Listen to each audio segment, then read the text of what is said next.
모든 영광을 하나님께 온 마음과 뜻 다해 주 사모합니다. 모든 영광을 하나님께. 예수님 찬양 받으소서. 예수님 찬양 받으소서. 죄 사했네 우리 위해 성령 주셨네. 예수님 찬양 받으소서. 위로의 성령님이시여,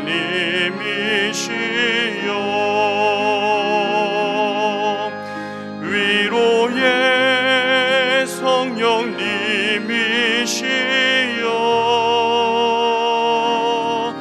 우리 안에 계셔서 늘 인도하셨네. 위로의 성령님이시여.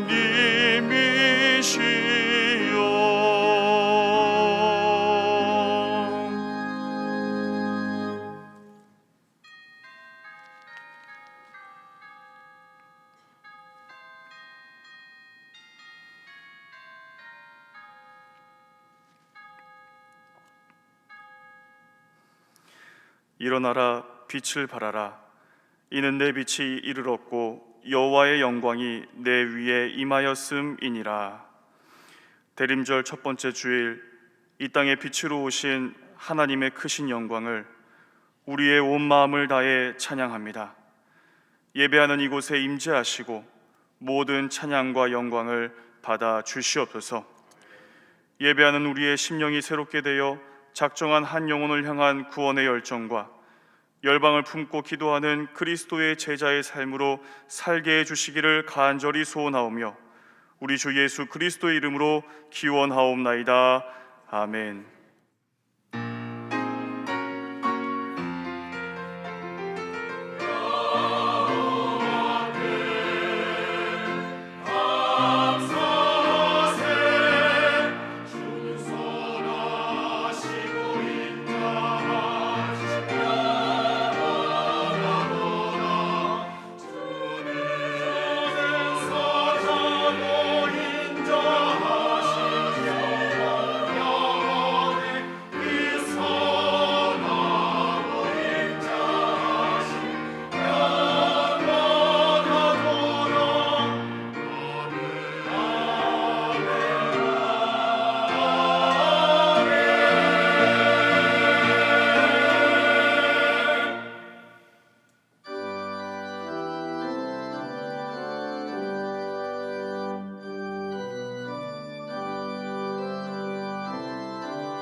전능왕 오셔서 주 이름 찬송케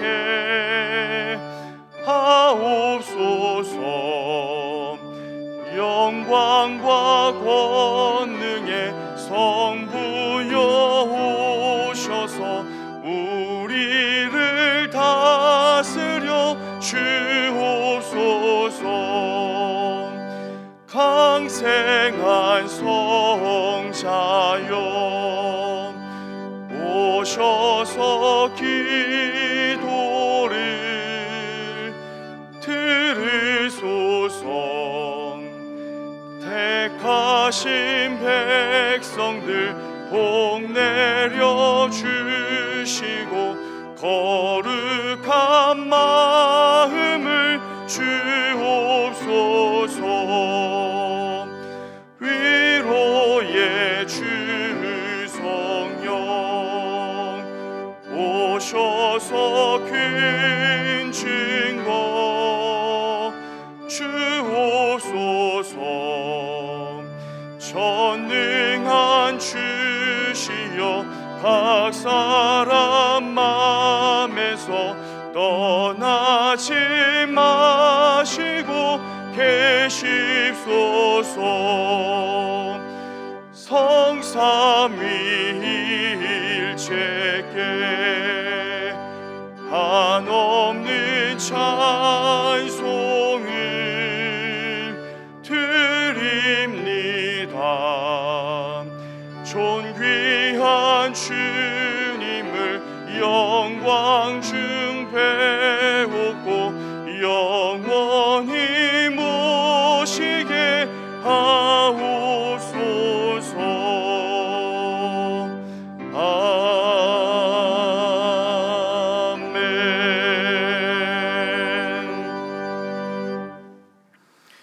지난 한 주간 우리의 삶을 돌아보며 침묵으로 참회의 기도를 드리겠습니다.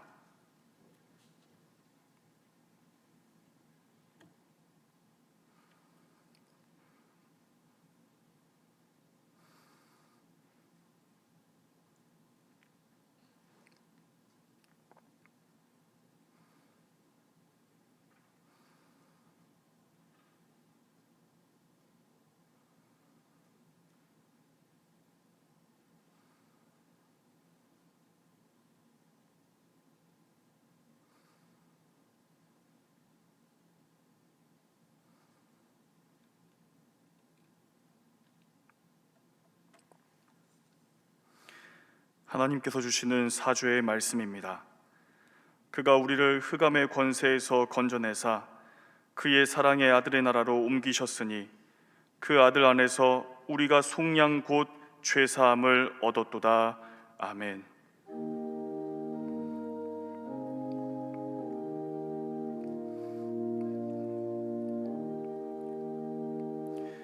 나는 전능하신 아버지 하나님 천지의 창조주를 믿습니다. 나는 그의 유일하신 아들 우리 주 예수 그리스도를 믿습니다. 그는 성령으로 잉태되어 동정녀 마리아에게서 나시고 본디오 빌라도에게 고난을 받아 십자가에 못 박혀 죽으시고 장사된 지 사흘 만에 죽은 자 가운데서 다시 살아나셨으며 하늘에 오르시어 전능하신 아버지 하나님 우편에 앉아 계시다가 거기로부터 살아있는 자와 죽은 자를 심판하러 오십니다. 나는 성령을 믿으며 거룩한 공교회와 성도의 교제와 죄를 용서받는 것과 몸의 부활과 영생을 믿습니다. 아멘.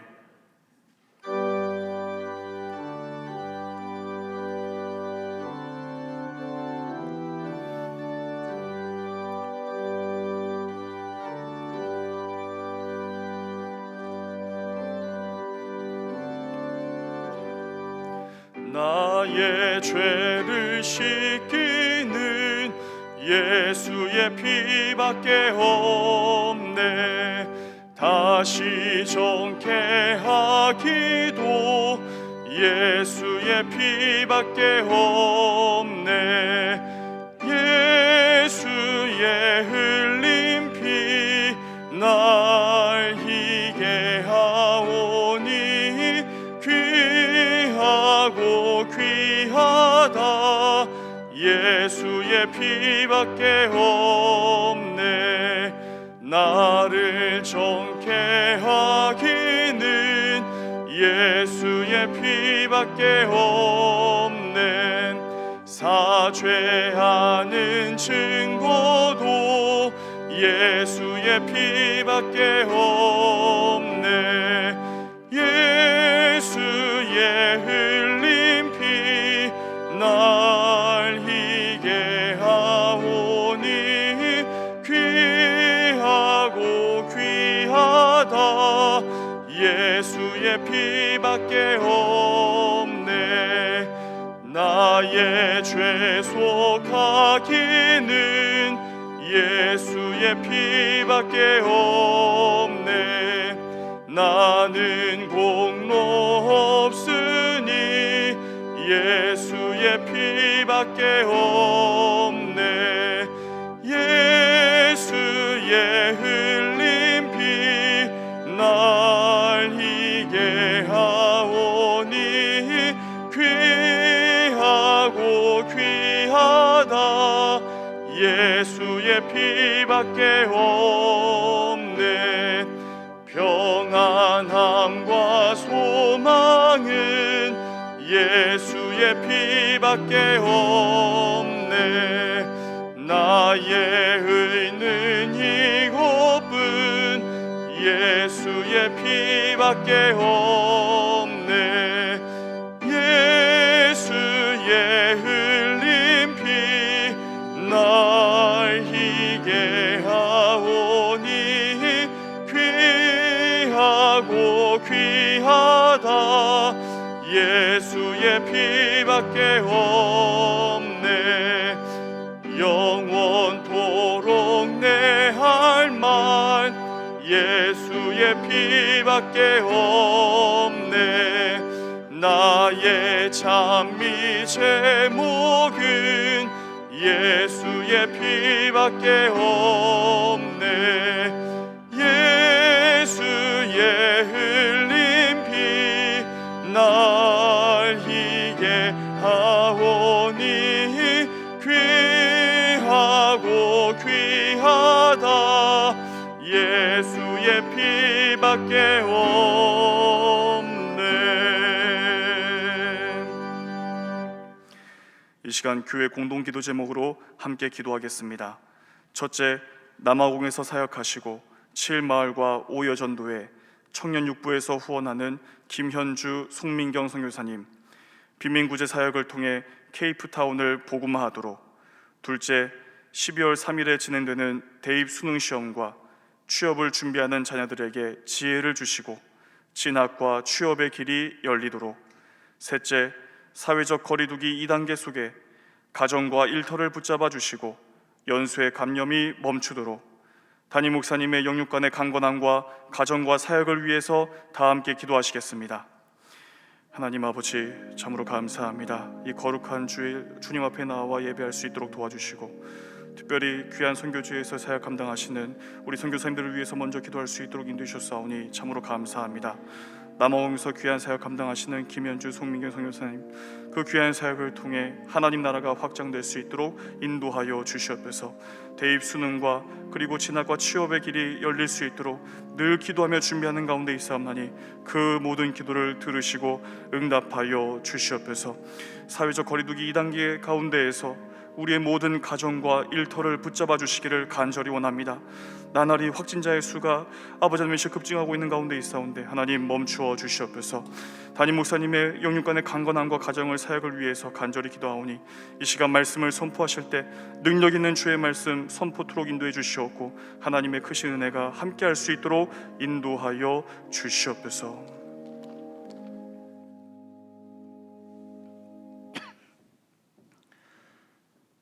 사랑의 하나님, 다시 쓰는 가정행전으로 올 한 해를 시작하였고 전염병이라는 악재가 우리의 앞을 가로막아 온전한 예배를 드리지 못하였지만 한 해의 끝자락에서 지난 날을 뒤돌아보면 하나님의 은혜로 살아온 것을 감사드리며 이 시간 신령과 진정으로 예배의 자리로 나갑니다. 우리의 삶은 전염병으로 더욱 힘들어지고 함께 모여 예배를 드리지 못하지만 각자의 처소에서 온전한 마음으로 예배를 드리며 가정 예배를 정착할 수 있게 하신 하나님의 섭리를 보며 감사를 드립니다. 긍휼과 자비를 베푸시는 하나님, 말씀을 보면 그 옛날 이스라엘 백성의 고통이 오늘 우리의 현실임을 고백드리지 않을 수 없습니다. 전염병으로 인하여 삶이 흥걸어지고 경제적 어려움으로 고통당함을 주님께 고백하오니 하나님 긍휼과 자비를 베풀어 주시어 다시 회복되게 인도하여 주옵소서. 사랑의 주님, 참된 평화와 회복을 주시옵소서. 진실하게 회개로 나가게 하옵소서. 총체적으로 환난 가운데 있는 우리가 하나님이 주인이심을 찬양하고 고백하며 주님의 자비를 구하며 자신을 돌이켜 우리가 주님을 위해 어떤 일을 했는가가 아니라 우리 자신이 진실로 하나님의 자녀요 백성이 되어서 우리가 주께로 돌아가겠습니다는 결단으로 다시 오실 주님을 바라보며 소망으로 나가게 하옵소서. 그리하여 이 예배당에 모두 모여서 함께 예배하며 찬양 소리가 가득 넘치기를 소망합니다. 사랑의 주님, 현재 우리는 예기치 못한 어려움 중에 있고 이 어려움이 언제 끝날지 모르는 아득함도 있습니다. 이럴 때일수록 우리는 영적인 마음으로 나라가 평화롭고 교회가 사명을 잘 감당하고 성도가 성도다울 수 있도록 함께 기도하며 영적 부흥의 길로 나가게 하옵소서. 예배당 예배의 회복과 성도들의 신앙이 회복되고 코로나 바이러스 종식과 백신이 개발되어 점점 늘어나는 확진자가 줄어들게 하시고 특별히 수능을 준비하는 수험생들의 체력과 건강을 지켜주시고 지혜와 명철을 주셔서 어렵고 힘든 가운데서도 지금까지 노력한 수고가 헛되지 않도록 인도하여 주옵소서. 사랑의 하나님, 말씀을 증언하시는 김영준 목사님에게 지혜와 성령의 능력을 더하여 주시고 성령님의 인도함에 따라 동안교회와 한국교회를 위하여 귀하게 쓰임받는 그릇으로 사용하여 주옵소서. 예배를 위해 여러 곳에서 수고하는 손길들을 기억하시고 예배를 드리는 모두에게도 하늘의 신령한 복 내려 주옵소서. 우리의 소망 되시는 예수님의 이름으로 기도드립니다. 아멘.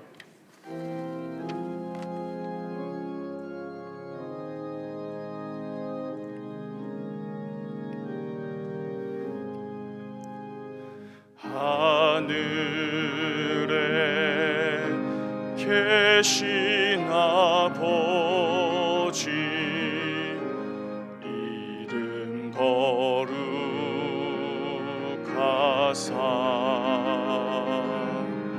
주님 나라 임하시고 뜻이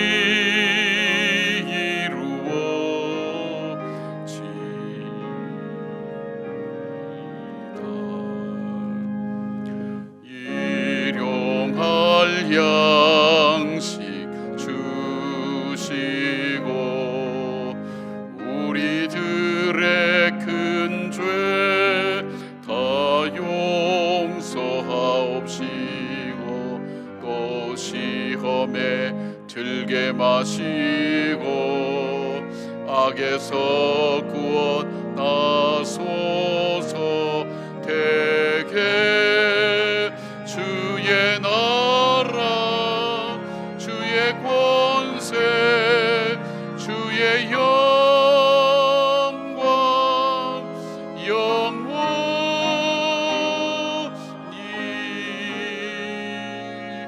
아멘.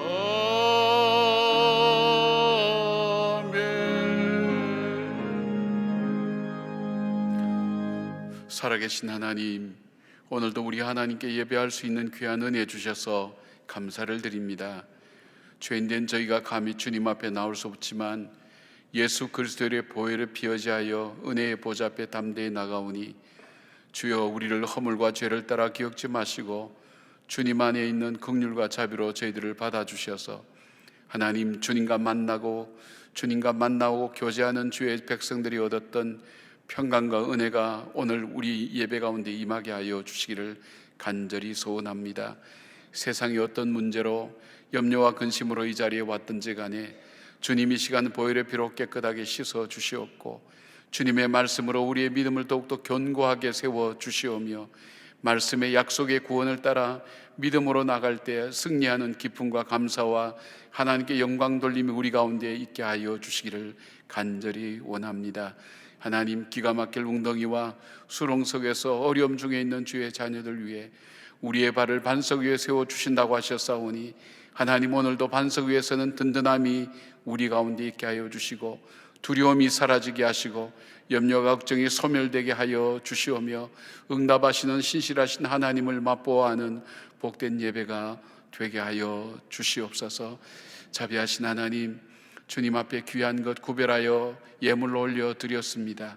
정말로 어려운 중에 구차한 중에도 하나님 앞에 하나님 구별하여 주님의 것으로 올려드리오니 아버지여 연락하여 주시옵고, 이 땅의 것이 아니라 하늘의 곳간에 쌓아두는 하나님 천국의 귀한 하나님 예물이 될 수 있도록 주님 도와주시고, 이 땅에서는 쓰여질 때 주님의 역사를 일으켜 나갈 수 있도록 성령으로 함께하여 주시기를 원합니다. 생업의 현장과 우리의 자녀 손들 위에도 함께 하시고, 우리의 건강과 하나님 우리의 삶의 모든 여정 위에도 하나님의 선하신 인도하심이 있게 하여 주시기를 간절히 소원합니다. 자비하신 하나님, 지금도 질병으로 이 병상에서 예배를 하나님 드리는 주의 자녀들도 있습니다. 하나님, 저들의 자리에 찾아가 주셔서 피 묻은 손으로 어루만져 주시옵고, 주님의 능력과 이적과 기적을 통해 다시 일으켜 세워 주시며, 하나님 다시금 주님의 예배당에서 예배를 드리는 그 감격과 기쁨이 하나님 그들 속에 있게 하여 주시옵소서. 특별히 암으로 고통당하는 우리의 지체들이 많사오니 아버지여, 암의 모든 덩어리와 잘못된 세포와 조직들 예수의 피로 하나님 깨끗하게 씻어 주시옵고, 하나님 깨끗게 하여 주시어서 주님이 주신 건강 회복하여 믿음으로 다시 걸어가는 저희들의 삶이 될 수 있도록 도와주시기를 원합니다. 자비하신 하나님, 수능으로 이번 주일날 하나님 또 수고하는 우리의 자녀들이 있습니다. 우리 자녀들의 미래를 열어주시고, 하나님 세상 속에서 하나님 영광을 드러내는 자녀들 되게 하시며, 저희들이 각 분야의 하나님의 사람으로 믿음으로 거듭나 아버지 앞에서 바로 세워져 나가는, 이 나라와 이 민족을 바로 세워나가는 귀한 일꾼으로 자랄 수 있도록 하나님 함께 하시고 인도하시며, 저들이 시험에 모든 하나님 임하는 자세와 임하는 하나님 환경과 여건을 붙들어 주셔서 하나님 저들의 앞길을 시온의 대로처럼 활짝 열어주시고 인도하여 주시옵소서. 우리 가운데 계셔서 우리 예배를 받으시는 우리 주 예수 그리스도의 이름으로 기도드리옵나이다. 아멘.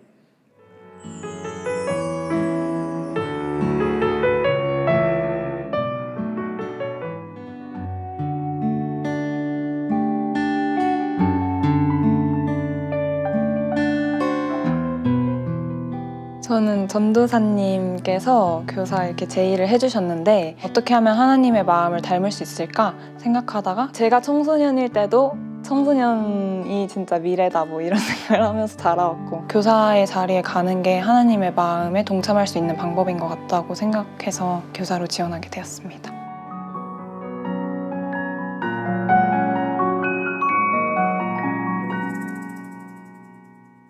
이 맛에 교사하는 거지 뭔가 이런 생각이 들었을 때는, 애들이 신앙생활 하면서 성숙하는 게 보이잖아요. 하나님과 더 친해지고, 그런 모습을 옆에서 보고 도와줄 수 있고 하는 게 정말 교사의 특권인 것 같다는 생각이 들어서, 제 자신을 사랑하지 못하는 부분에 있어서 되게 힘들었는데, 똑같이 자기 자신을 사랑하지 못하는 그런 부분을 두고 고민을 얘기했을 때, 왜 하나님이 저를 사랑하시는지 잘 모르겠어요. 이런 얘기도 하고, 나도 내가 뭐 밉다 뭐 이런 얘기도 하고. 저는 애초에 그런 뭔가 고민을 말할 때 답을 주려고 하는 사람은 아닌 것 같아요. 그냥 들어주고 공감해주고 기도해주는. 뭐 해야 될지 잘 모르겠다.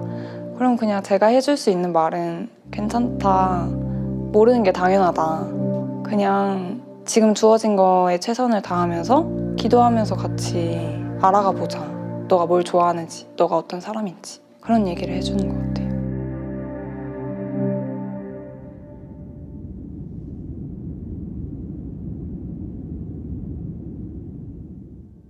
코로나 터지기 전에는 공과 시간에 아우팅도 많이 가고 어떻게 하면 더 친해질 수 있을까 막 이런저런 거 막 생각하고 그랬었는데, 얼마 지나지 않아서 코로나가 터지면서 반 교사 선생님들이 좀 반 친구들에게 연락을 해줬으면 좋겠다 이런 말씀을 하셔서 반 친구들에게 매주 연락을 돌리기 시작했었는데.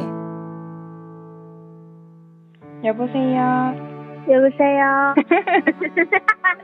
고등학교를 정하는데 거기가 안 되더라도 울거나 왜 그러지 이런 생각하지 않고 열심히 그 학교 다니고 또 하나님께서 내 삶을 인도해 주시니까 그대로 순종하고 살아야겠다는 생각이 들어서 기도하는 시간을 가져야겠어요.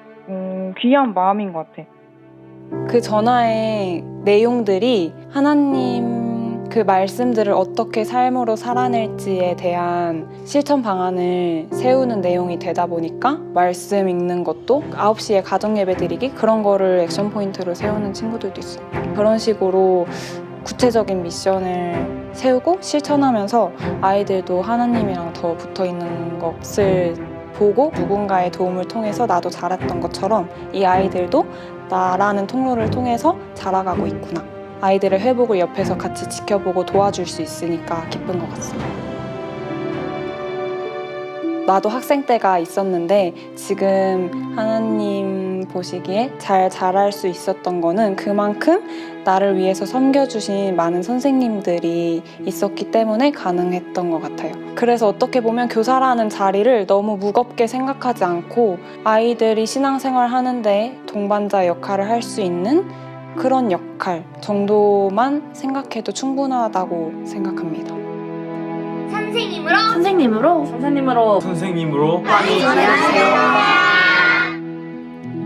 우리 교사들 위해서 박수 한번 하겠습니다. 네, 고맙습니다. 우리가 살아갈 때 참 중요한 일이 있다면 한 영혼의 큰 변화에 함께 동반할 수 있고 영향을 줄 수 있다는 것보다 더 소중한 일은 없는 것 같습니다. 그러면서 이 목회의 일이라는 것도 얼만큼 귀한 것인가 하는 것을 살아가면서 더욱더 느끼게 됩니다. 여러분 인생의 위기의 고비마다 어려운 순간마다 하나님 말씀으로 다시 그 방향을 잡도록 도와드린다는 것, 함께 한다는 것 참 귀중한 사역이라고 그런 생각을 많이 합니다. 이것보다 더 중요한 사역이 있다면 자라나는 세대, 살아갈 날들이 더 많은 그들에게 하나님 말씀으로 함께 위로해주고 저희들의 인생의 격동기에 저희들을 붙들어주고 도와줄 수 있는 것보다 더 귀중한 일은 없다고 생각합니다. 여러분 중에 그냥 교회 나와서 단순히 지내는 것도 중요하지만은 우리 자녀들과 함께 대화를 나누고 여러분이 살아온 삶 가운데 방황했던 일들, 힘들었던 일들 그런 것들 함께 나누면서 아이들을 위로하고 다시 세워나갈 수 있고 또 그것을 통해서 우리 가족들을 더 사랑할 수 있는 그런 기회가 됐으면 좋겠습니다. 코로나 시대에 더욱더 좋은 선생님들이 많이 필요합니다. 여러분께서 많이 지원해 주시기를 부탁을 드립니다. 우리 좌우에 있는 분들 좀 격려하고 사랑하십시다. 주의 평강을 기원합니다. 좀 인사해 주시기 바랍니다. 주의 평강을 기원합니다. 정말 주님의 평강이 여러분 가운데 함께하기를 원합니다. 요즘 블루 코로나, 코로나 블루, 또 코로나 레드 그래서 우울증이나 우울감이나 이런 부분이 많이 오는데 우리가 말씀으로 우리를 늘 새롭게 하지 않으면 이겨낼 수 없는 현실입니다. 그래서 말씀을 꼭 붙들고 잘 이겨나가기를 바랍니다. 오늘은 대림절 첫 번째 주일입니다. 성탄절을 앞두고 다섯째 주까지 전주일까지 보통 11월 말부터 12월 초 전후로 해서 주일이 결정됩니다. 첫 번째 다시 오실 주님을 준비하는 것. 첫 번째 오신 주님을 준비하면서 다시 오실 주님을 준비하면서 색깔은 보라색으로 그렇게 바뀌게 됩니다. 사랑의 쌀 계속 모집하고 있습니다. 한 포에 한 3만 원씩 해서 지금 저희들이 필요한 숫자가 한 5,000포 되는데 여러분 가정에서 우리가 먹고 남은 것을 가지고 도울 수는 없습니다. 우리가 먹을 걸 조금 전략해서 함께 도울 수 있도록 또 어렵게 살아가는 그들에게 쌀은 단순히 그냥 양식이 아니라 생명과 사랑입니다. 여러분께서 함께 참여해 주시길 바랍니다. 유아 세례가 원래 다음 주일로 예정되어 있는데 아마 오늘 정도쯤 되면 이게 예방 수칙이 격상되어서 다음 주일부터 어쩌면 온라인 예배로 전환이 되지 않겠나 하는 생각이 들어갑니다. 또 어린아이들이 또 무리해서 세례를 받게 하는 것도 조금 어려움이 있을 것 같습니다. 그래서 이거는 조금 안정될 때까지 연기를 하겠습니다. 부모 교육은 우리가 이미 온라인으로 다 했기 때문에 조금 안정될 때까지 우리 유아 세례는 연기할 수 있도록 하고 다른 모든 행사들도 온라인으로 예배가 전환되면 더 어려운 부분이 있으니까 그때 우리 팀들이 의논해서 또 여러분에게 말씀드리도록 하겠습니다. 수험생들을 위한 안수 예배가 우리가 사실 이번 주일날 예배 때 있는데 그것도 조금 우리가 연기하면 좋겠다 그래서 영상으로 송출하게 됩니다. 오늘 오후 5시부터 우리가 3일날 시험이니까 12월 2일까지 그러니까 수요일날 저녁 때까지 이 방송이 영상이 나갑니다. 즉 우리가 똑같이 기도하는 거하고 똑같이 하고 부모님들이 가정 예배 때나 가정에서 함께 예배 드리면서 우리 자녀들 머리에 손을 얹고 하나님 주신 부모의 특권을 가지고 축복하는 그런 기도의 시간, 이 프로그램인데 수험생 부모님들에게는 아마 개인적으로 문자로 가게 되고 또 혹시 그걸 받지 못한 분들은 홈페이지 들어와서 영상을 보시면서 함께 우리 자녀들 위해서 꼭 기도해 주시고 또 수험 당일날 8시 반부터 교회에서 실시간으로 계속 같이 기도하니까 여러분 집에서 가정에서 함께 그 영상을 보시면서 예배에 함께 참여하고 또 우리 자녀들 위해서 기도할 수 있기를 부탁을 드립니다. 여러분께서 그렇게 해주시기 바랍니다. 우리 365일 금식기도 모집합니다. 여러분 1년에 단 하루입니다. 내가 예배를 위하여 우리의 생사와 생명이 걸리고 영혼이 걸린 일을 위하여 내가 하루를 하나님 앞에 금식하며 기도할 수 있는 것보다 더 소중한 우리의 자리는 없습니다. 여러분 꼭 지원해 주셔서 함께 금식하며 예배를 준비할 수 있도록 그렇게 할 수 있었으면 좋겠습니다. 나머지 강구는 우리가 영상 통해서 계속 함께 나누겠습니다.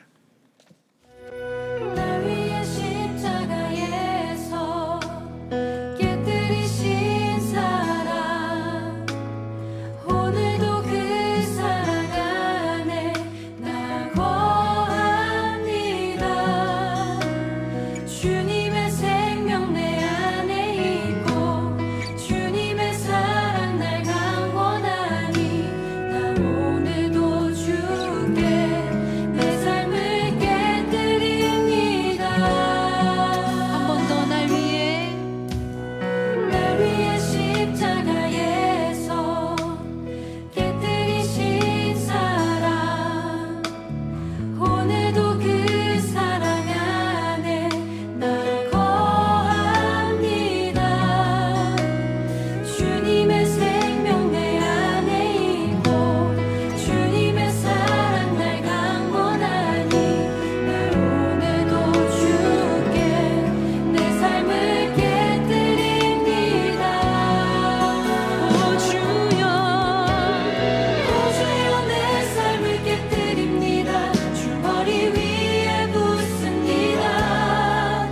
내 모든 삶과 생명을 주님 얻으소서.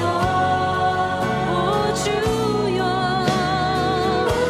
내 삶을 깨뜨립니다. 줄거리 위에 붓습니다. 주님께라면 아깝지 않습니다. 한 번 더 주여 내 삶을 깨뜨립니다. 오 주여 내 삶을 깨뜨립니다. 줄거리 위에 붓습니다. 내 모든 삶과 생명을 주님 얻으소서. 오 주여 내 삶을 깨뜨립니다. 줄거리 위에 붓습니다. 주님께라면 아깝지 않습니다. 내 눈을 열어주소서. 내 눈을 열어주소서. 참된같이 보도록 내 앞에 계신 오늘 우리에게 주시는 하나님의 말씀은 열왕기상 19장 9절부터 18절까지 말씀입니다. 다 함께 일어나서 하나님의 말씀을 경청하시겠습니다. 엘리야가 그곳 굴에 들어가 거기서 머물더니 여호와의 말씀이 그에게 임하여 이르시되 엘리야야 내가 어찌하여 여기 있느냐.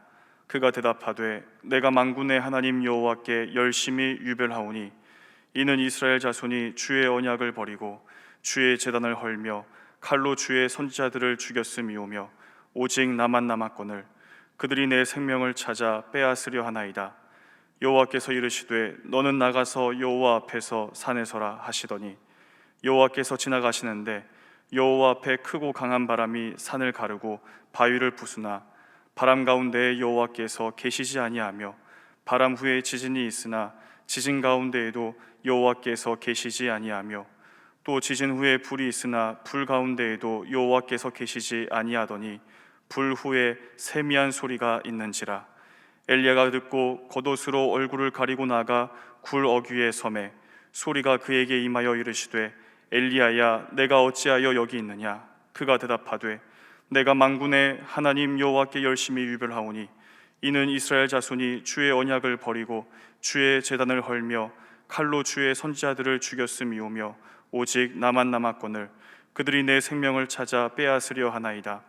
여호와께서 그에게 이르시되 너는 내 길로 돌이켜 광야를 통하여 다메섹에 가서 이르거든 하사엘에게 기름을 부어 아람의 왕이 되게 하고 너는 또 님시의 아들 예후에게 기름을 부어 이스라엘의 왕이 되게 하고 또 아벨 무홀라 사밧의 아들 엘리사에게 기름을 부어 너를 대신하여 선지자가 되게 하라.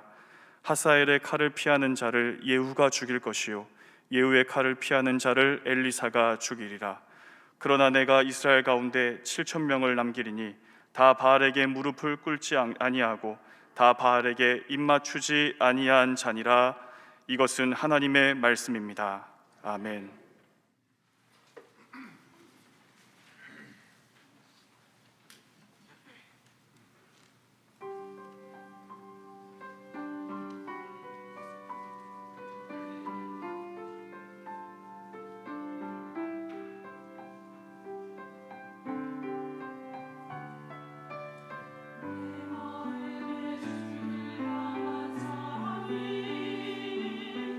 나의 마음에 주가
귀한 말씀, 귀한 찬양 감사드립니다. 중앙일보 컬럼니스트인 이정재 씨의 글을 하나 읽었습니다. 그 내용은 퍼포먼스, 난타로 세계적 명성을 얻고 평창 동계올림픽 그 개폐막식의 총감독을 맡았던 바로 송승환 씨에 대한 이야기였습니다. 그는 동계올림픽 그 개폐식이 끝난 2018년 3월부터 알 수 없이 자기 눈에 시력을 잃어가기 시작했습니다. 자기가 할 수 있는 모든 방법을 동원해서 이 시력을 잃지 않기 위해서 몸부림쳤지만 그와는 상관없이 그의 눈은 점점 더 세상을 향해 닫혀가고 그의 세상은 점점 어두워져 갔습니다. 그에게 언제 이 세상이 완전히 다 닫힐지, 그리고 그 날짜도 모른다는 사실이 그로 하여금 하루하루를 절망감에 살게 했었습니다. 그러면서 조금하고 소박한 생각이 그 마음속에 찾아왔습니다. 내 눈으로 내 얼굴을 다시 볼 수 있다면 얼마나 좋을까. 그리고 내가 영광 무대에 다시 한번 설 수 있으면 좋겠다. 그런 작으면서도 소박한 생각이 그의 마음을 지배하면서 그는 하나씩 하나씩 잃어가는 시력과 함께 절망 가운데 빠져 들어가기 시작했습니다. 오늘 본문에 나오는 엘리야도 어쩌면 그런 마음 속에 있지 않은가 하는 생각을 해봅니다. 로뎀나무의 아래서의 그 절망과 절규, 그리고 그가 40주야를 달려왔던 이 호렙산 동굴 안에서 자기 인생이 마치 동굴에 갇힌 것처럼 더 이상 자신이 해야 될 일이 아무것도 없는 것처럼 좌절과 절망의 자리에 머물러 있는 것, 어쩌면 앞에 송승환 씨와 마찬가지로 엘리야의 심정도 마찬가지였을 것입니다. 그러나 엘리야는 여기서 머물지 않았습니다. 그는 하늘의 능력을 입었습니다. 하늘의 회복을 받은 사람이 되었습니다. 하나님께서 그의 삶을 다시 이렇게 세우셨고 그로 하여금 다시 회생할 수 있도록 하나님께서 붙들어 주신 것을 바라봅니다. 오늘 어쩌면 이 세상을 살아가면서 우리 모두의 삶이 그런 삶은 아닐까요? 세월이 흘러가고 연륜이 깊어갈수록 우리 인생을 더 깊이 알기 때문에 더 인생을 잘 살 것 같은데 살아가면 살아갈수록 인생이라는 것이 더 알 수 없는 것이라는 것, 그리고 점점 가벼워질 줄 알았던 우리 인생의 무게가 점점 우리 어깨에 놓이면서 어떻게 살아야 될지를 점점 더 알아가지 못한다는 것, 게다가 우리가 일찍이 경험하지 못했던 이 코로나의 이 어려움의 엄습은 우리의 삶을 다 망가뜨려 놓고 우리가 알아왔던 가치관과 세상을 해석했던 모든 기준들이 다 깨어져가는 이 세상 속에 우리는 과연 회복될 수 있을까 하는 그 두려움 가운데 살아가는 것이 오늘 저와 여러분의 모습은 아닌지 모르겠습니다. 엘리야는 어떻게 회복될 수 있었을까요? 엘리야가 다시 회복될 수 있었던 이유가 무엇이었을까요? 첫 번째로 엘리야의 회복은 자신이 누구인지를 발견할 때 그는 회복될 수가 있었습니다. 9절 말씀 보니까 엘리야가 그곳 굴에 들어가 거기서 머물더니 하나님의 말씀이 그에게 임하여 이르시되 엘리야야 내가 어찌하여 여기 있느냐. 13절 말씀 보니까 엘리야가 듣고 겉옷으로 얼굴을 가리고 나가 굴 어귀에 서매 소리가 그에게 임하여 이르시되 엘리야야 내가 어찌하여 여기 있느냐. 동일한 두 번의 질문 속에 엘리야가 누구인지, 엘리야가 지금 하고 있는 일이 무엇인지, 엘리야가 지금 서 있는 곳이 어딘지를 주님은 물어보고 계신 것입니다. 여러분, 하나님께서 물어보실 것이 아니라 오히려 엘리야가 하나님께 물어봐야 되지 않을까요? 하나님, 제가 누구입니까? 지금 제가 무엇을 해야 합니까? 그러나 저는 어디로 가야 됩니까? 하나님, 저는 어떻게 살아가야 됩니까? 그것이 오히려 엘리야가 물어봐야 될 그런 질문이 아닐까요? 그러나 하나님께서는 엘리야에게 찾아오셔서 그에게 제일 먼저 던진 말씀이 내가 어찌하여 여기 있느냐 하는 그 질문이었습니다. 엘리야는 누구였습니까? 아방 앞에서도 당당하게 외쳤던 그런 선지자 아니었습니까? 아세라와 바알의 선지자 850명과 대결해서 승리하며 백성들의 마음을 돌이켰던 위대한 선지자가 아니었습니까? 오랫동안 비가 오지 않았던 그 땅에 비를 내리게 했던 능력의 종이 아니었습니까? 그러나 지금 엘리야는 어떤 자리에 서 있습니까? 그는 가장 비겁한 도망자의 자리에 있습니다. 죽음의 두려움에 떠는 연약한 자리에 있습니다. 이 세상에 자기 혼자 남은 것처럼 나약해진 외로워하는 자리, 자기는 더 이상 있을 곳이 없어서 로뎀나무 아래나 동굴 안에 숨어 있을 수밖에 없는 처절하고 절박한 상황 속에 있는 자기 자신의 모습을 발견하게 됩니다.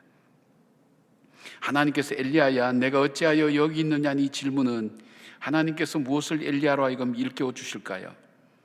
엘리야야 이 모든 일들을 감당하도록 했던 너가 내 앞에 서 있었던 그 자리를 잊어버렸느냐? 하나님 앞에 서 있었던 그 자리를 잃어버렸느냐? 그런 말씀이 아닐까요? 여러분, 엘리야에게 있어서 이 회복에 굉장히 중요한 실마리가 되는 것은 그는 어떤 침체 가운데 있다 할지라도 주님 음성 앞에 귀를 기울였고 그 음성 앞에 순종을 했습니다. 로뎀나무 아래에서 하나님 나를 죽여달라 그럴 때도 주님께서 그를 어루만져 주시고 회복시켜 주셔서 호렙산으로 갈 때도 주의 음성 앞에 귀를 기울였고, 동굴 속에서도 큰 지진 속에 불이 일어나고 천둥 번개가 일어나고 해도 그 속에서 계시지 않았던 그 하나님의 음성, 그러나 세미한 음성 앞에 그는 동굴에서 기어 나와서 동굴 어귀에 서서 하나님 음성을 다시 들을 수 있었다는 것, 하나님의 음성을 들을 수 있는 바로 그 마음을 가지고 하나님께 나갔을 때 주님께서 그에서 던진 질문이 바로 엘리야의 내가 어찌하여 여기 있느냐는 그 질문이었습니다. 인생에 지친 길에서 갈 바를 알지 못하는 엘리야에게 묻는 하나님의 질문 앞에 엘리야는 깨닫게 됩니다. 내가 지금 어디에 있지? 내가 지금 무슨 생각을 하고 살아가고 있지? 내가 지금 이곳이 내가 있어야 될 자리인가? 그것을 돌아보면서 하나님 앞에서 길을 잃어버린 자기 자신을 돌아볼 수 있게 되었습니다. 물리학자면서 신학자인 최영섭 교수님 글에 보니까 창세기 4장과 5장에 나오는 두 가지 족보를 비교하면서 그 이야기를 합니다. 가인이 아벨을 죽인 후에 하나님을 떠나고 그 자손들을 이루었는데 그 자손들의 족보가 4장에 나옵니다. 근데 그 족보에는 그들이 몇 년을 살았다는 표현이 없습니다. 5장에 가면 아벨 대신 준 셋의 자손들이 살아가는 그 후손들의 이름이 나옵니다.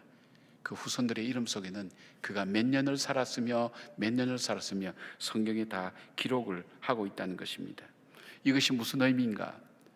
그가 아무리 잘 산다 할지라도, 그리고 멋있게 산다 할지라도 하나님 앞에서 살지 않았던 그 시간은 하나님 앞에서는 의미 없는 시간이라는 것입니다. 요한계시록 3장 1절에 사대교회를 향해서 하는 말씀, 내가 살았다는 이름은 있으나 죽었다고 하는 것.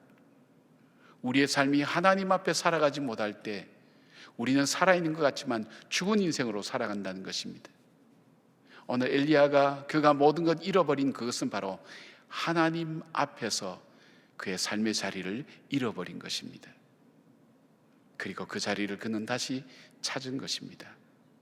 오늘 그 질문은 엘리야를 향한 질문만이 아니라 오늘 저와 여러분을 향한 질문이 아닐까요? 이 코로나 시대에 사업의 어려움 때문에 너가 오늘 어디에 있느냐는 그 주님의 질문, 오늘 세상의 염려와 걱정과 두려움 때문에 오늘 너는 어디에 있느냐?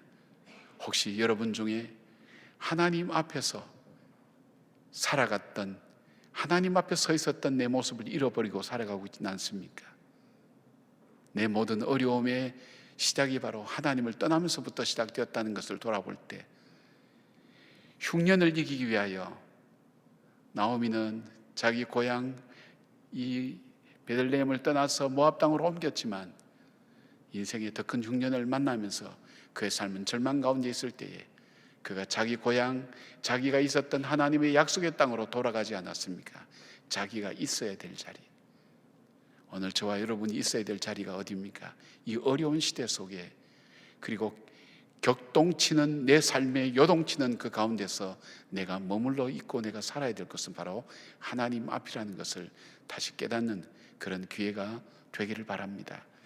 그것이 바로 엘리야가 회복될 수 있었던 첫 번째 이유였습니다. 두 번째로 엘리야는 현실에 대한 새로운 관점을 발견할 때 회복될 수가 있었습니다. 내가 어찌하여 여기 있느냐는 질문 앞에 엘리야는 10절과 14절에 동일한 대답을 하게 됩니다. 14절 보니까 이렇게 말씀하고 있습니다. 그가 대답하되 내가 만군의 하나님 여호와께 열심히 유별하오니 이는 이스라엘 자손이 주의 언약을 버리고 주의 제단을 헐며 칼로 주의 선지자들을 죽였으며며 오직 나만 남았거늘 그들이 내 생명을 찾아 빼앗으려 하나이다. 그는 로뎀나무 아래 4절에는 이렇게 얘기합니다. 그 자기 자신은 광야로 들어가 하루길쯤 가서 한 로뎀나무 아래에 앉아서 자기가 죽기를 원하여 이르되 여호와여 넉넉하오니 지금 내 생명을 거두시옵소서. 나는 내 조상들보다 낫지 못하나이다 하고. 엘리야는 지금 무엇을 보고 있습니까? 자기 자신을 보고 있습니다. 그런데 자기 연민에 빠져 있는 것입니다. 자기 연민은 자기 자신을 보는 감정입니다. 자기 자신을 불쌍히 보는 감정입니다. 자기가 외롭다는 것, 나는 혼자라는 것, 나는 피해자라는 것, 난 더 이상 희망도 소망도 없는 사람이라는 것, 난 더 이상 별 볼 일 없는 사람이라는 것. 근데 이 자기 연민은 자기 상황을 과장하게 만듭니다. 비현실적인 기준을 세워서 스스로를 괴롭힙니다. 누가 엘리야 보고 자기 열조보다 못하다고 그렇게 얘기한 사람이 누가 있었습니까? 열조보다 낫다고 얘기한 사람이 누가 있었습니까? 그러나 자기 스스로 자기 인생의 기준을 만들어서 자기 스스로를 괴롭히는 것, 그것이 바로 이 자기 연민입니다. 자기 연민은 현실을 분별하지 못하게 만듭니다. 이상으로 몰아놓은 사람이 누굽니까? 아합과 이세벨이 아닙니까? 이 엘리야는 아합과 이세벨로부터 칭찬과 격려를 받을 거라고 생각했었습니까? 그렇게 생각하진 않았을 것입니다. 그러나 그는 정작 바로 이세벨로부터 그에게 위협이 올 때 그는 두려움으로 도망갈 수밖에 없었습니다. 당연히 두렵고 무섭게 할 그 사람으로부터 온 것을 그는 당연하게 받아들이지 않고 오히려 무섭게 받아들인 것입니다. 왜 그럴까요? 자기 연민에 빠졌기 때문입니다. 자기 문제에 갇혀서 그 안에 절망하고 있는 엘리야에게 하나님은 새로운 관점을 보여줍니다. 그만 살아남은 것이 아니라 하나님께서 남겨두신 경건한 7,000명의 사람이 남아있다는 것을 주님은 그에게 일깨워줍니다. 그리고 더 중요한 사실, 바로 그 엘리야에게는 하나님이 그와 함께 한다는 사실을 그에게 일깨워주게 됩니다. 자기 문제와 인생의 동굴에 갇혀서 인생의 로뎀나무 아래에서 자기 문제에 갇혀있는 그 엘리야에게 새로운 시야를 열어줍니다. 너만 혼자 남은 것이 아니라 바알에게 무릎 꿇지 않고 입 맞추지 않은 7,000명의 너와 같이 경건한 사람을 내가 남겨뒀다는 사실, 너 말고도 함께 이 외로운 길을, 이 고독한 길을, 힘든 길을 같이 걸어갈 동력자들이 남아있다는 것, 그리고 내가 너와 함께 하지 않느냐는 바로 그 깨달음, 그 시야가 눈이 열려지게 되었을 때 그는 그 현실이 두렵지 않았습니다. 다시 한번 그는 딛고 일어설 수 있는 바로 은혜가 되었던 것입니다. 여러분, 우리의 회복은 관점의 회복입니다. 내가 주어진 내 환경을 어떤 눈으로 바라보느냐에 따라서 달라진다는 것입니다. 아브라함이 자기 조카 롯과 분쟁이 일어났을 때 헤어지기로 결심하고 재산도 나누고 떨어져 나가서 헤어지기로 그렇게 결정했습니다. 그리고 자기 조카 롯에게 말합니다. 롯아, 너가 먼저 가야 될 땅을 정하라고 이야기를 합니다.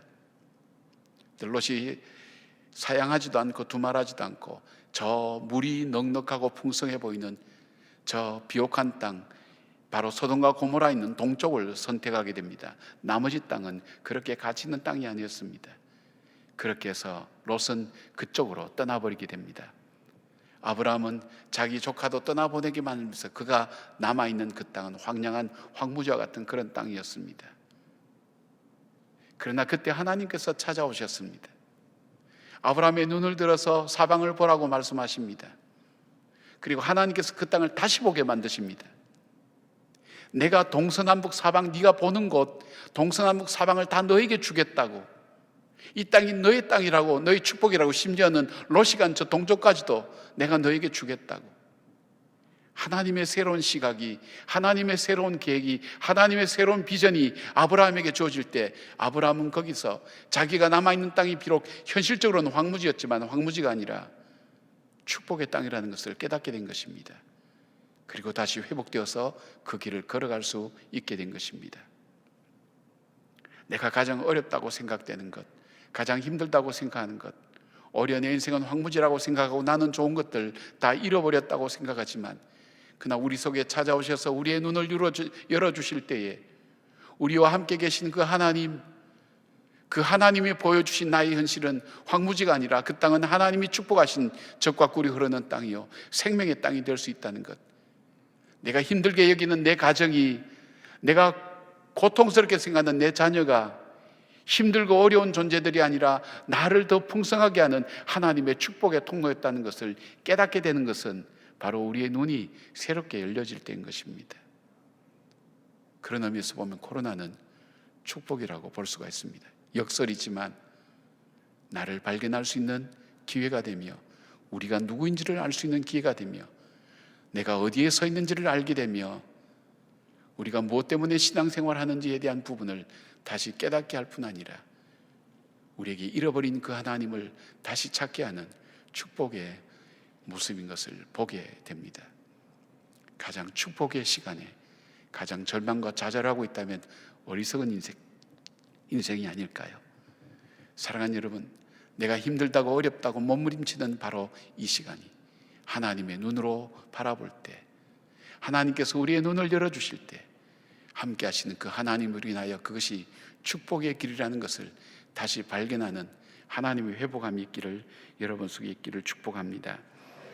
스위스의 장 앙리 듀앙이라는 사람은 유명한 은행장이었습니다. 이 사람의 소원은 경제적으로 다른 나라와 연합해서 함께 경제적인 발전을 이루는 것이 목적인데, 그 목적을 위해서 그는 그 당시 세계적으로 유명했던 프랑스의 나폴레옹 황제를 꼭 만나고 싶었습니다. 그 간절한 소원을 가지고 있어서 경제 협력을 하겠다고 그렇게 생각을 했었습니다. 그에게 꿈을 이룰 수 있는 기회가 왔습니다. 1859년 6월 스위스의 경제사절로 프랑스로 가게 된 것입니다.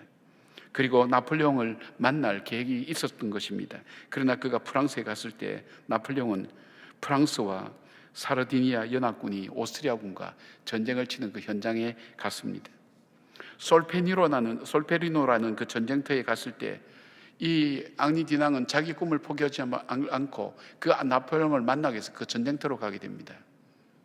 막 전쟁이 끝난 마을 카스틸료네라는 마을에 도착했습니다. 그런데 그곳에 도착한 그곳에 그가 본 광경은 널브러져 있는 시체들, 팔다리가 떨어져 있는 부상병들, 신음하며 죽어가는 수많은 처참한 모습을 보게 된 것입니다. 그건 자기의 평생 꿈이었던 나폴레옹을 만나는 것을 접었습니다. 그것보다 더 가치가 있는 일이 있다면 이 땅에서는 전쟁이 없어야 되겠다는 것, 그리고 이 부상병들을 이유 없이 적군이든 아군이든 부상당해서 피 흘리는 저들을 정말 도와줄 수 있는 무엇인가 있어야 되겠다는 그 운동을 펼치기 시작했습니다. 이것이 바로 국제 적십자사 운동의 시작이었습니다. 얼마나 많은 귀한 일들을 하고 있습니까? 자기가 보았던, 자기가 알고 있었던, 자기가 가려고 했던 그 길이 아니라 새로운 길들이 그에게 보여지기 시작할 때 그 삶은 더욱더 가치 있고 그 삶은 더욱더 아름다운 삶으로 살아갈 수 있었던 것을 보게 됩니다. 지금 내 앞에 있는 문제가 아니라 그 속에 있는 진정한 가치를 볼 수 없다는 것이 우리의 문제가 아니겠습니까? 하나님께서 우리의 눈을 열어주셔서 내가 살아가는 내 가정, 내 남편, 내 아내, 그리고 내 나라와 내 이 현실 어려움 가운데서도 힘들고 어렵지만 그러나 이 속에 숨겨진 그 보석과 보물을 볼 수 있다면 우리는 그렇게 좌절하진 않을 것입니다. 하나님은 엘리야에게 찾아오셔서 바알과 아세라에게 무릎 꿇지 않는 7,000명의 선지자가 아직도 남아있다는 것, 그리고 전능하신 하나님이 그와 함께 하신다는 사실을 일깨워줄 때 그는 회복될 수가 있었던 것입니다.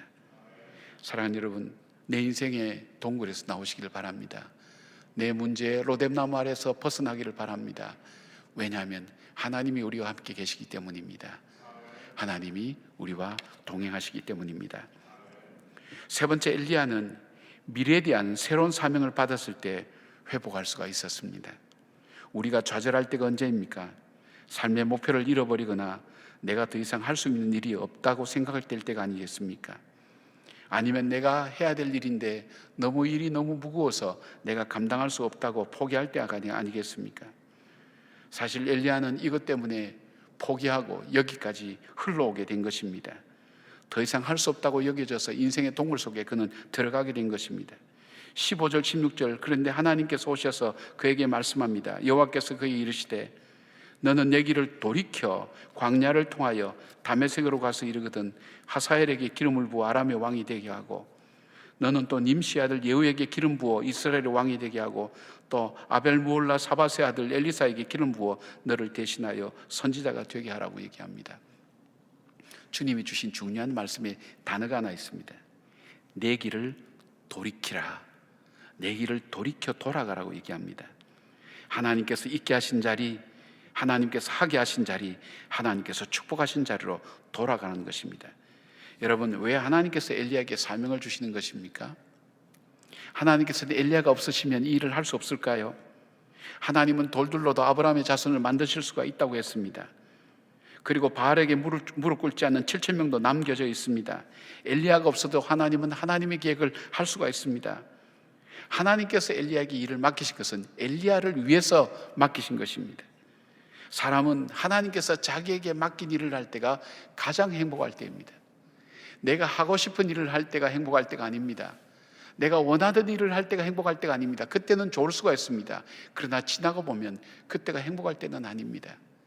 나를 이 땅에 보내신 그 하나님께서 내게 맡기신 그 일을 할 때 그때만큼 기쁠 때가 없는 것입니다. 하나님은 그 일을 위하여 엘리야를 부르시고 그에게 사명을 주신 것입니다.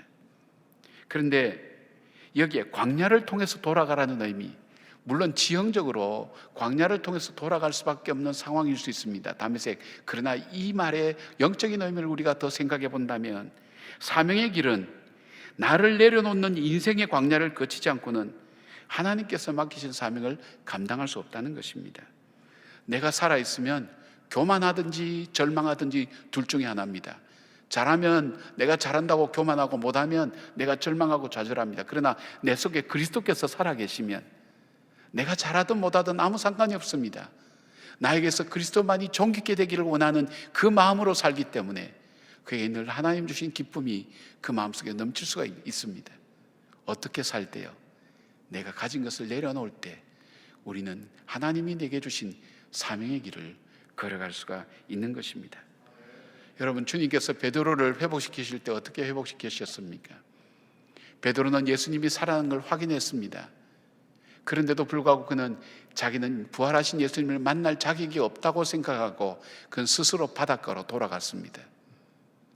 더 이상 자기에겐 희망도 없고 소망도 없고 꿈도 없고 신념도 없는 베드로, 고기 잡는 일에 그것마저도 실패해서 자기가 이 세상에서 가장 잘하는 일에도 실패해서 그는 서서히 동인 도우는데 아무것도 잡지 못한 허탈한 마음으로 새벽을 맞이할 그때에 예수님이 그를 찾아온 것입니다.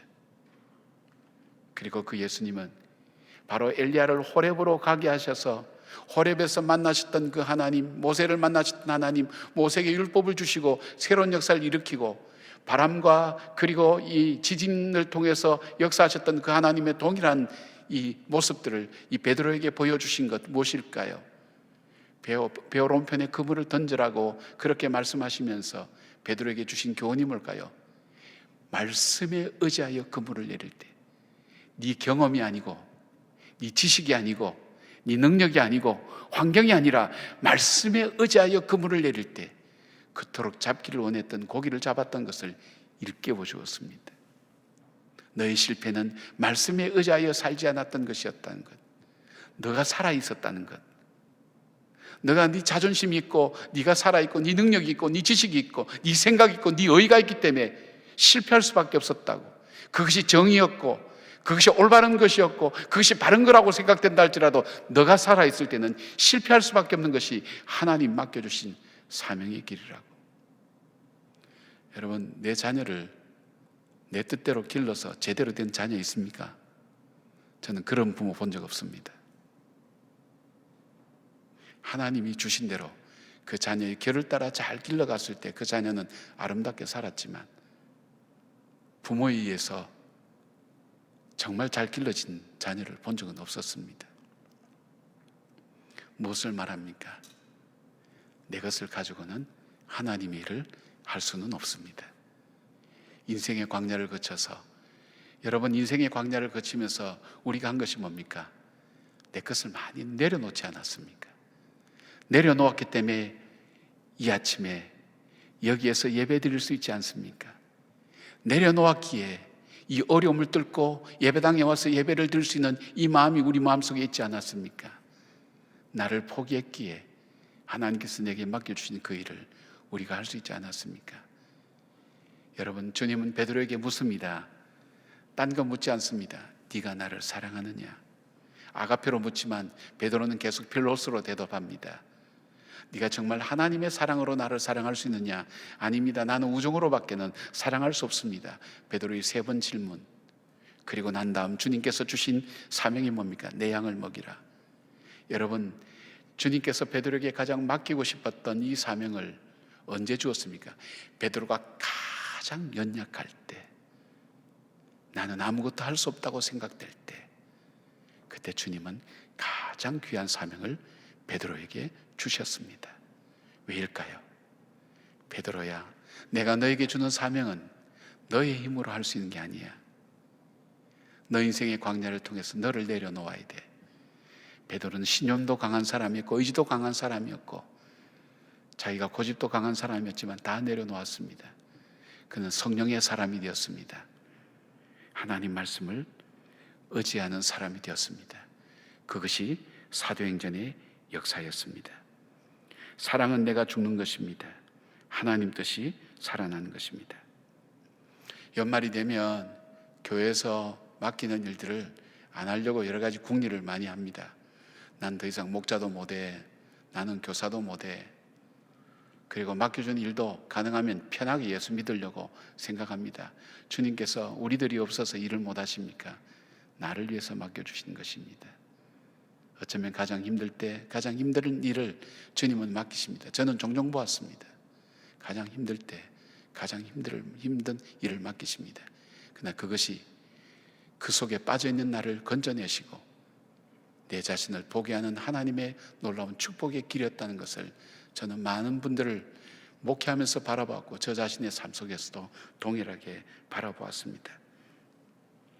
힘든 일이 아니라 축복의 길이요 회복의 길이라는 것을 꼭 아시길 바랍니다.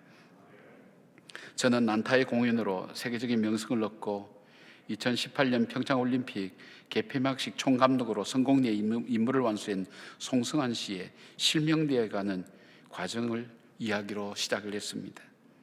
자기 얼굴을 다시 볼 수 있다는 것과 무대에 다시 서고 싶은 아주 소박하고 간절한 소원. 그런데 그가 2년이 지난 지난주 다시 연극 무대 더 드레스라는 작품으로 노배우의 모습으로 그는 연극 무대에 서게 되었습니다. 이 연극은 1942년 제2차 세계대전이 한창이던 영국 런던에서 독일군 공습으로 삶을 잃어가고 실망과 절망 속에 있던 그 사람들, 그 절망했던 그 사람들의 모습을 그리고 있는 그런 작품이었습니다. 바로 그가 맡은 역은 삼류극단의 극단주인 노 배우가 하는 역할이었습니다. 그는 이렇게 얘기합니다. 연극 속에서 살면서 처음으로 미래가 나에게서 도망쳐 버렸다고. 참 가슴 아픈 표현이죠. 살면서 처음으로 나에게서 미래가 도망쳐 버렸다고. 그러나 그가 자기의 미래가 도망쳐 버렸다는 그날 그는 혼신의 힘을 당해서 자기의 마지막 작품을 최선을 다해서 마치고 있는 이 장면을 보게 됩니다. 손승환 씨는 그의 시력이 좋아져서 무대에 선 것은 아닙니다. 다행히 실명되어 가는 과정이 작년 연말에 멈췄다고 합니다.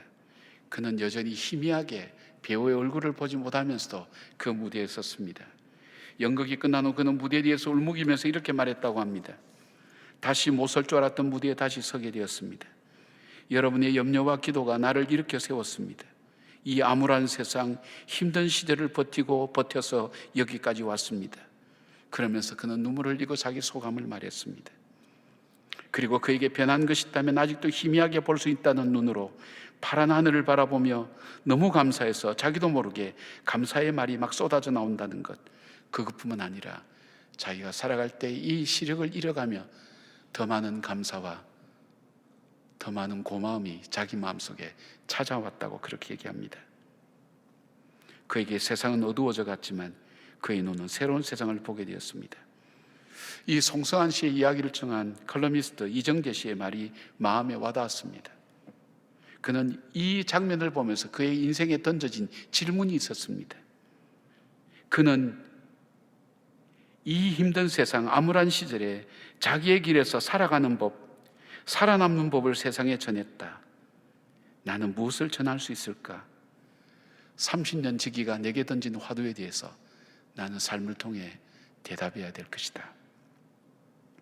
여러분, 어쩌면 가장 어려운 때를 보내고 있을 줄 압니다. 하나님 믿는 사람으로 이 시대를 그리스도인으로 어떻게 살았느냐고 묻는 질문 앞에 오늘 어떻게 살아가시겠습니까? 현실이 주어지는 사실 앞에 낙담하고 절망하시겠습니까? 아니면 오히려 그러기에 다시 하나님 말씀 붙들고 일어서서 다시 걸어가시겠습니까? 우리는 여전히 하나님 앞에 있습니다. 하나님의 사랑이 우리 가운데 변하지 않습니다. 세상은 다 변해도 천사도 그 어느 것도 그 사랑에서 끊을 수 없다고 했습니다. 천국의 사냥개처럼 우리를 포기하지 않는 하나님의 은혜가 여전히 우리 가운데 있습니다. 나는 나를 포기해도 나를 포기하지 않는 하나님이 오늘도 내 앞에 계신다는 사실을 다시 한번 기억하면서 이 어려운 시절 하늘의 회복을 입은 바로 엘리야의 삶이 저와 여러분의 삶이 되기를 주의 이름으로 축원합니다. 아멘. 기도하겠습니다. 감사합니다. 주님, 어려움 중에도 감사를 드립니다. 힘든 중에도 감사를 드립니다. 고통 중에도 감사를 드립니다. 사랑하는 주의 백성들을 도우시고 이 땅의 교회를 도우시고 고통과 아픔 중에 있는 주의 자녀들을 붙들어 주시옵소서. 예수님의 이름으로 기도드립니다. 아멘. 다 함께 일어나서 찬송가 312장을 부르시겠습니다.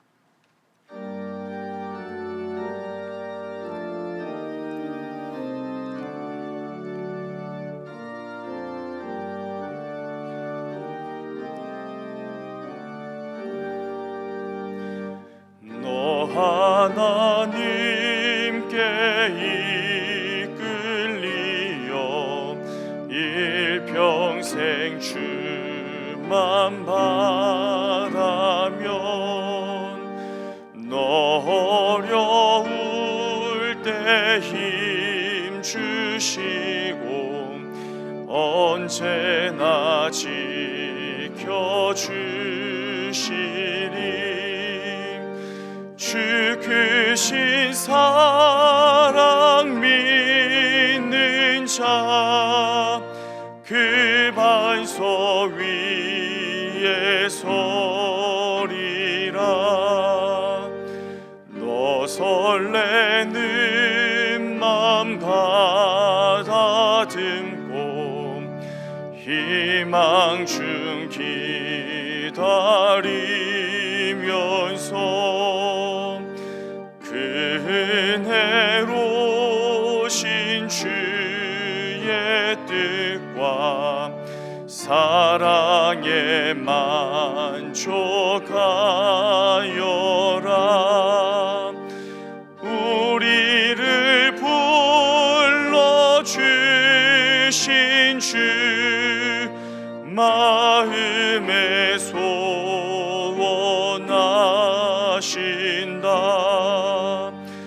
주 찬양하고 기도하며 내 본분 힘써 다하라. 주 약속하신 모든 은혜 내게서 이루어지리라. 참되고 의지하는 자 주께서 기억하시리.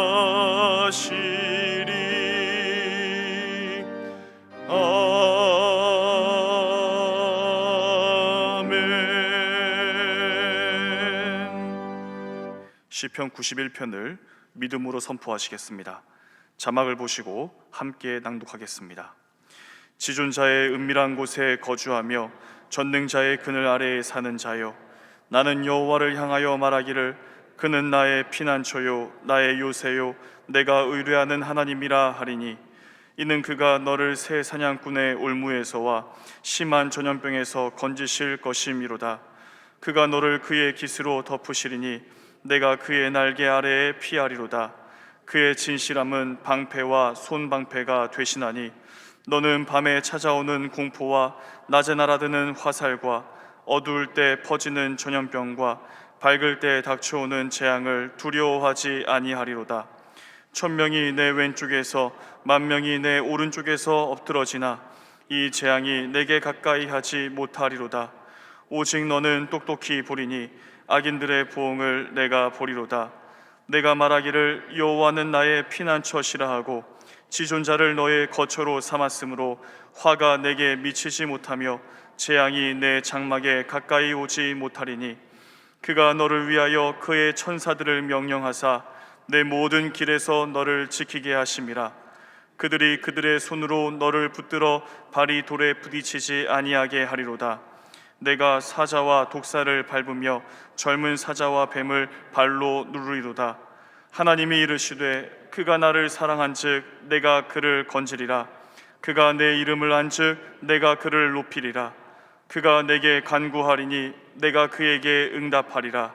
그들이 환난 당할 때에 내가 그와 함께하여 그를 건지고 영화롭게 하리라. 내가 그를 장수하게 함으로 그를 만족하게 하며 나의 구원을 그에게 보이리라 하시도다. 아멘.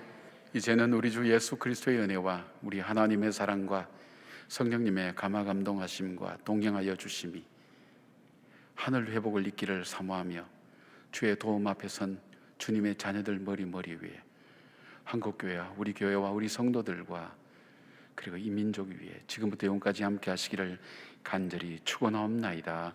아멘.